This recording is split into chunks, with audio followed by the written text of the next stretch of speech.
90.3 FM, WHPC. From the Pressbox right here. I'm Rob Leonard. He's Tim Leonard. Tim, you're on Twitter. What's your handle? That would be @RealTimLeonard. I quickly wanted to talk about the New York Islanders. Because last week... Craziness going on with them. Last week, the two new owners of the team, well, majority owners of the team, because Charles Wong will have a minority share. Correct. First came on and said, well, yeah, we're going to be in Brooklyn for a long time. There's a press conference, meet the media type of thing. Then, during the week, they were already talking, things were being leaked out, basically saying that we hate the Barclays Center, and the fans hate it. There's obstructive viewing. Mind you, it's the train there, but you know what? The hallways aren't as big as... Did they sound that angry? You sound a little angry. Well, I'm filling in for them. And basically... You always did want to own a team. I do. I would love to own the Islanders. And basically, they basically talked about two things. First of all, moving out, getting out. Supposedly there's a buyout or a step out. Yeah, the contract has an escape clause. Escape clause, that's it. Yes. Now, they were talking about putting it in two places. One was next to Shea Stadium, next to Citi Field. Citi Field. They reached out to the Mets, apparently, reportedly. Because the Mets technically own the land there, even though they're still fighting with all the junkyards and stuff that are there. And chop shops. And the chop shops. I don't think we can call them chop shops. No, not legally. Everybody knows. And what was the other place? I forget. That's the only place I heard about. You've been following this story much closer than I have. What was the other place? I forgot the other place. But they're not coming back to the Coliseum. No. They've already said that. They said we're not moving back to Long Island. Right. Oh, I know. But then they talked about Belmont. Okay, I didn't hear about Belmont, but okay. There was also talks. There was leaks, so to speak, that Belmont Racetrack. Angry leaks, which is in Elmont, which is technically right on the border of. Kind of Long Island. It is. It's Nassau County. It's Belmont Park is right next to Cross Island, and Cross Island is Queens. People know. Well, some people don't. And that was the other place, because there has been talk that there's a huge parking lot that's really not used at Belmont. Absolutely true. Because no one really goes to horse racing anymore. Well, except for the Belmont Stakes. Right, but that's one day a year. One year a year. Now, I used to drive behind in the horse... paddock, yeah. When part of a job I had. I was once told, you can't drive fast there, because the horses are worth more than you. They don't care about you. That's right. It's 100% true. So... the horses are worth a lot more than you. But the Islanders, there's a report that there might be an arena there. The New York Cosmos have been trying to get a soccer-only stadium built there. It's a big parking lot. They can build both. No, they can't. No, they can't. They can't do both. No. Because the Cosmos want to put, other things there. They want to make them the stadium is the least important part. It's the restaurants and bars and all that other Probably stuff. Apartments and everything Well, else. I don't know if they have apartments in there, but the Cosmos are already trying to do this, and now the Islanders might be putting their hat in there, too. Of course, the build is going to take a few years anyway, so it doesn't matter. Of course. But the fact that they're even talking about this is, I think, very interesting, because the problem with the Barclays is it's not a great place. It wasn't built for hockey. It wasn't built for hockey, and that was the mistake that the Islanders made back when they built the Barclays Center, because that was they asked Charles Wong before they built it, do you want to make the move here? And Charles Wong said, thanks, but no thanks. Yeah, but you know what? The people who built the Barclays Center screwed up too, because why wouldn't you build it for hockey? Because to build it specifically for basketball and not for hockey involves better sight lines for basketball, and it allows them to be a little more creative with the arena, because they don't have to have the hockey footprint there. Right, I understand that. And that's why. I mean, but if you ask the hockey team, I mean, why would you build it for hockey if the hockey team in question, and let's face it, the Rangers are never leaving Madison Square Garden. There's no reason to. So if the one hockey team in the area says, thank you, but no thank you, why? It's not like the Devils are moving to Brooklyn. No. So it's a situation where they did what was the best decision at the time. So if the Islanders maybe can pull this deal off, whether Belmont with the Citi Field area, I don't know. I mean, I think they're going to be playing there for a long time. I wish there was another place on Long Island. I wish something, maybe if there used to be some land on 110 somewhere, maybe Adventureland gets bought out or something. No, Adventureland is popular. Yeah, but still. You know. But let's put it this way.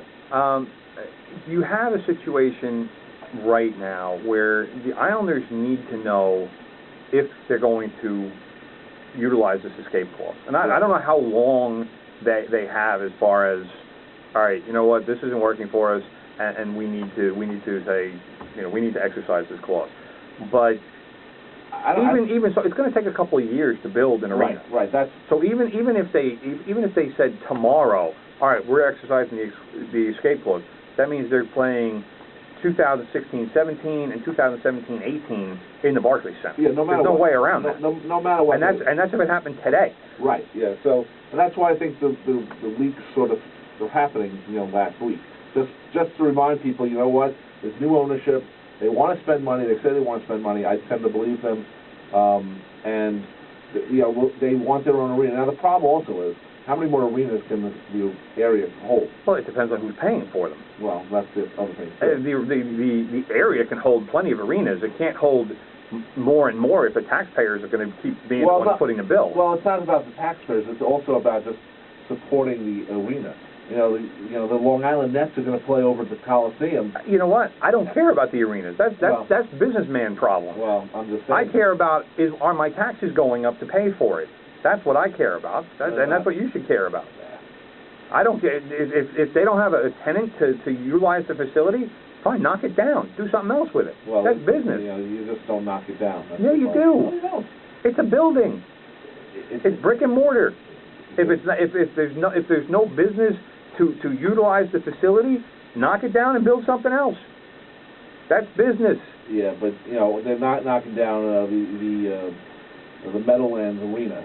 You know. Why not? They should. And no one's using it. Exactly. That's why they should knock it down. But the problem is they're hoping that maybe someone does. Well, you just don't, you know, they're wasting tax money. It's like when they knock down Giant Stadium. Couldn't they use this for something else? No. Why not? Because they had a brand new MetLife Stadium. You know, why are you going to use another stadium right next to it? It's taking up parking spots. Giant Stadium's a better stadium. The other side of the coin is, you know, obviously the Islanders can't come back to the Coliseum because when they rebuild it, when they knock down the seats, it's going to be 12,900. Right. And they're not coming back. You know, everyone keeps, oh, they might come back. No, they're not coming back. Plus, the people that are running this new Coliseum, whenever it runs, are going to be the same people they were leaving. So they're not going to change. Here's the other thing that some friends of mine were discussing this online, and my boy Simo, who is he's a Wantaw guy. Okay. He's actually from England, but he has adopted the Mets and the Islanders as his teams. Orange and blue. He said something. I don't want to get into a big discussion on trains. I know you love talking about trains, but he said that the Islanders playing in Queens around Citi Field would be a more difficult train ride. It would. And I'm not even sure how, but because he's coming from Wantaw, so because you can't. The beauty about the ball transfer to Jamaica. No, you can't. Because you have to go to Woodside and then transfer back. Oh, do you? It's the. I didn't even know that. Why did I know that? Because it's the Bayside line. It's called Washington line. So you have to go to Woodside and then go back. It would be a much more difficult. Well, because that's what he said. That pointed out. The beautiful thing about the Barclays, the only thing is that the train does go directly. So if they went to, the Citi Field area, they would have to, do what the Mets do. Would have trains waiting after the game. Right. And I'm sure that's what they would do. That's what they do in Brooklyn, right? Right. But not very well, I have to say. It's actually, it might be easier to go to the Penn Station than, take subway. It's a tough train after the game, too. I mean, I did that the one time after the Capitals game, and it was, like, packed in, standing room. Yeah. It's not comfortable. No, and then you have to get to Jamaica and then so on. Right. Okay, quickly about Ryan Fitzpatrick. The deadline is Wednesday. Do you think he signs with the Jets? I think the Jets need to get something done. So I think that's the day, because that's the day training camp starts. Now, what happens if he doesn't sign? They have to wait? I mean, they can still... It's one of those, like, soft deadlines. The Jets said they wanted to get him in before camp started. So it's not like if he doesn't sign on Wednesday and he signs on Thursday that it's going to be a terrible thing. But that's kind of the deadline that they said. It's like, all right, if we're going to get this done and we're going to move forward and this is, and it's always better to set a deadline because then both sides are kind of motivated to meet it and get something done. Whereas this thing has just kind of been floundering along all summer. Let's, if the Jets want to say, all right, hey, if Wednesday comes and goes and Fitzpatrick still isn't signed, and the Jets want to say, all right, you know what, we're going with Geno this year, and this is done. Because Fitzpatrick doesn't have another team. There's nobody else saying to him, hey, Ryan Fitzpatrick wants to come play for us. Although that could change depending on injuries in training camp. I mean, sure, Ryan Fitzpatrick could get an offer to be, $2 million to be somebody's backup, but he's not going to get anywhere close to the money that the Jets have been offering him, even though he's turning his nose up at it. As much as I want Ryan Fitzpatrick to get his money, I also understand where the Jets are coming from, but at the same time, you know what? At this point, maybe you just take it. If you're right. I don't know. I mean, it's $24 million. Well, how much of it's guaranteed? Have we got 18 or something? I'm not sure, but it's $12 million this year and $6 million for the next 2. Right. So I mean, with football the way it is, contracts are here today, gone tomorrow. I know. So, if I One thing I really don't like about football. I assume Fitzpatrick's problem is the fact that it's $6 million next year and $6 million the year after, where he's getting $12 million. He said he would sign a 1-year, $12 million contract. And the Jets don't want to do but the Jets don't want to do that because they want some kind of financial certainty going forward. But if I'm Ryan Fitzpatrick and I play another season this year like I did last year, and now you're cutting my salary 50%. I have to be a little. I have to object to that myself. As much as Geno has been badmouthed, I think there's all kinds of claims that Geno's had a good camp, and Geno looks good, and this and that. We've heard it before. Well, We've heard it once you flip the lights on and the game action starts, all of a sudden Geno's going to be Geno again.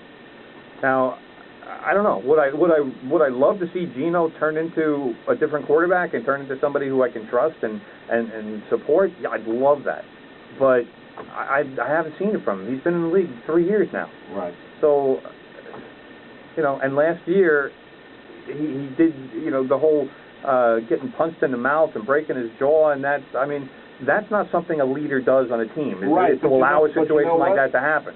That's something Ryan Fitzpatrick should realize, because, hey, if that hadn't happened, Geno would have been the quarterback.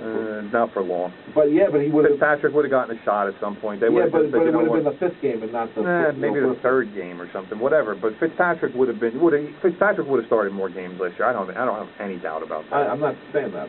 He would have come in the second half, thrown 2 or 3 touchdowns. The Jets' offense would have moved. Maybe they would have won the game, maybe not. But it would have been a situation where it would have been after the game. Yeah, we're going to try Ryan as a starter next year, or next week. Yeah. So that's what would have happened. Now, as you know, Tim, we are a soccer-friendly show. Yes, we are. The Red Bulls defeated your favorite team, the Nike Sauce. NYCFC. To those of us who actually can read letters.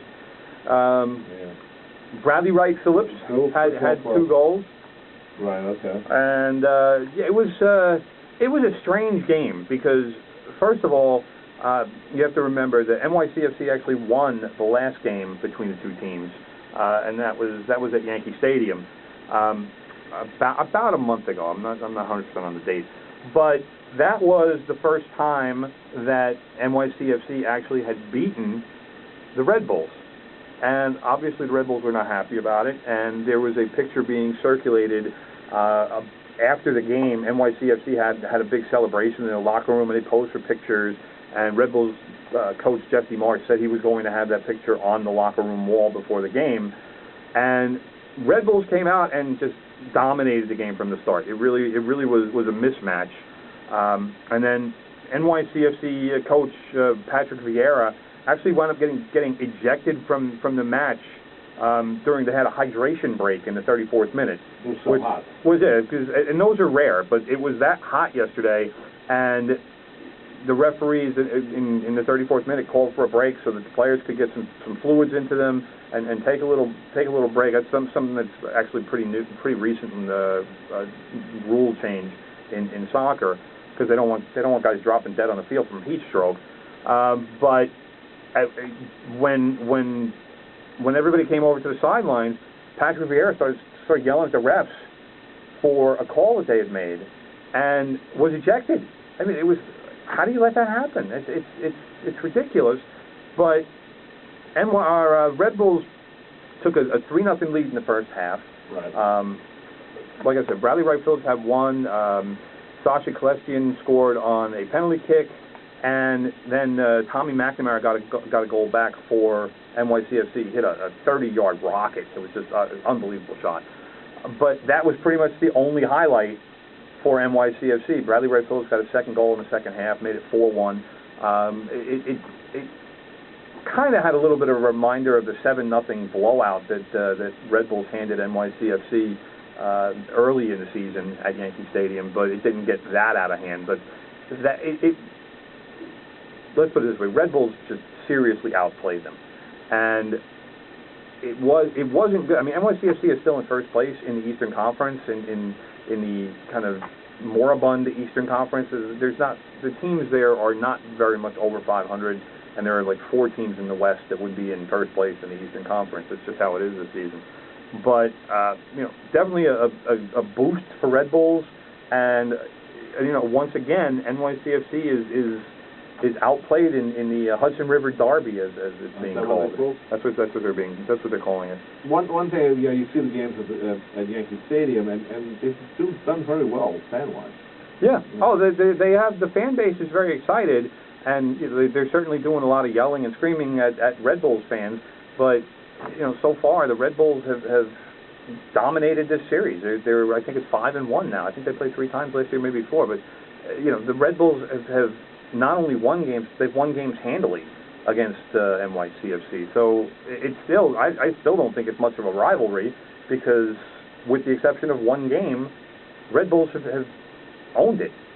So and plus it takes time to start a rivalry. You just can't wake up one day and say, well, it's a rivalry. No, it needs a couple of weeks to games at least. Yeah, it was just bizarre with Patrick Vieira being tossed out of the game, and especially that early in the match. I do have a question. What's the question? It's about the WNBA. I don't know if do you know the deal? This is not totally. What, with the Olympic break? No. What deal? What deal? They said that they wanted to talk more about politics. Oh, well, yeah, no, they were just as a journalist, when you have to deal with players and they want to, all of a sudden not talk about what they're supposed to talk about, which is basketball. Well, because I forget which team it was, but there was one of the teams that they got fined for. I want to say they were wearing Black Lives Matter shirts coming onto the court, and I think it might have been Minnesota, and they were upset about that because NBA players, obviously Carmelo Anthony and LeBron James, Chris Paul, and I forget who the fourth player was. But before the ESPY Awards, they came out and they made this speech about, hey, we need to do something because there are too many, especially young black men, who are being killed by police officers. Right. And I understand that athletes need to do something. They need to be their leaders in creating some sort of message and making that happen. And Carmelo has done more. I think what they did at the ESPYs was their opinion, but that's the place to do it. I think part of being a basketball player, you play basketball. I disagree, because it's been done by NBA teams, it's been done by NFL teams, it's been done by a lot of other teams without any kind of fines being levied. I mean, these are people. They're allowed to express their opinions.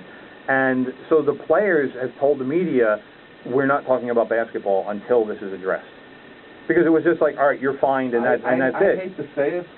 There's a lot of people just don't care. Well, it's a way to bring attention to what's going on. They should be happy that they even get coverage. I disagree. Well, if you can make some sort of positive social change as an athlete and not be so narcissistic to like so many athletes are, and think that the entire world revolves around them, yes. I commend them for making some sort of attempt at bringing some sort of social message and but if positive. They say they won't talk until this is dealt they with, won't talk about basketball. That's fine. Then what? They're perfectly entitled to do that. Why would any journalist go cover them? Yeah, there's a game to be played. Right. So let's say that you need quotes. Not necessarily. Well, you get it from the coach. I'm sure there's ways around it. Yeah, there is, but you know what? The players look silly. Well, I disagree, but I mean, it's a message that I think needs to be out there, and I think it's a good thing that they did to at least bring some attention to it from a place in the WNBA where you don't get that kind of message very often. Yeah, well. Anyway, you've been listening to From the Pressbox right here on 90.3 FM WHPC, Garden City, New York. My name is Rob Leonard. He is Tim Leonard. Tim is on. How about my Notre Dame shirt this week? Notre Dame. Okay. I wore this for my boy Tay Moran and Jeff Roberts. Okay, we don't care. Tim, you're on Twitter. What's your handle? At Real Tim Leonard. See you next time. I'll see you Friday with Beatles songs. We'll see you next Monday with more from the Pressbox. Bye-bye. At least 10 million Americans have osteoporosis, and millions more are at risk of this condition that increases the chance of a fracture.